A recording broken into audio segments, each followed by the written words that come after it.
CSU Extension Rangeland Curriculum, SARE Grant Number LNC 21-445. Come spend a day with us in the life of a farmer or rancher, through the good days and the bad. Hey.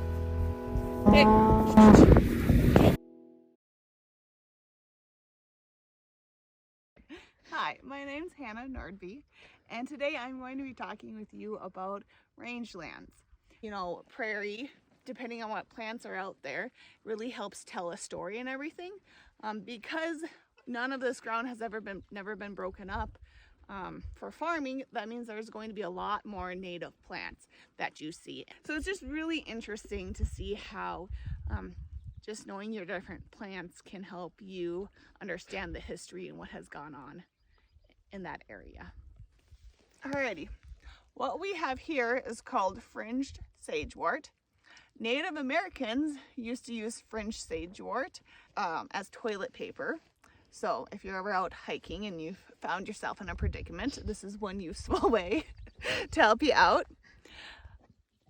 Something else that's really interesting about fringed sagewort is it has the word sage in it, right? And there's lots of different native plants that have the word sage in their name, right? And so if you would take some of the fringy leaves and rub them between your fingers, you can smell them and it smells like sage. It's a great air freshener, can help you out if Mother Nature comes calling. And it's that foofy, fringy. Now it's pretty easy to spot as you're out walking. Next plant that we're going to be talking about is the yucca plant that I have right here. So yucca, a couple fun facts about yucca plants are Native Americans, they used to take the yucca leaves, which as you can tell they're pretty sturdy and everything, and they would take the leaves and they would weave baskets out of the leaves and use them to use the baskets to gather food plants. Something else about yucca is that you can dig up the root. It has a very deep taproot, and people have used the root to make soaps out of it. As the yucca plant matures, it has these pods, right? They're green pods, and they are about the size of like an apricot, let's say, and you can eat those pods. We have another plant here. This one is called echinacea or black Samson. Something that interesting about echinacea is that the Native Americans used to dig up the root and they would chew on the root when they had a toothache. Well, it actually has a numbing effect, and so you can chew on the root and it will cause your mouth to go numb, and would kind of help those Native Americans when they were just having some dental troubles. You can also dry the plant and make tea out of it. And I think that's something that's really interesting, is a lot of these plants, they have multiple uses. Okay, so what we're digging up right now is called Indian breadroot.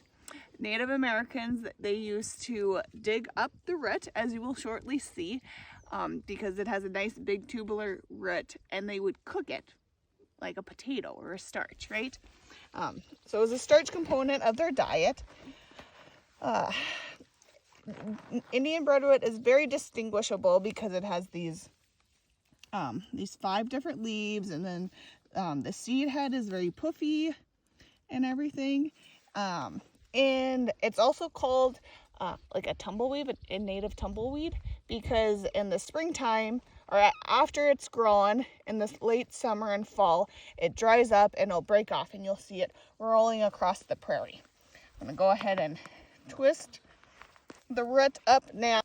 So go ahead, yeah, so there's the top part, and then beneath the surface, here's the tube.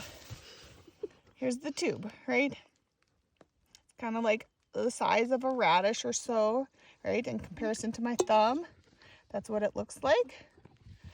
And I suppose since we've been trying things,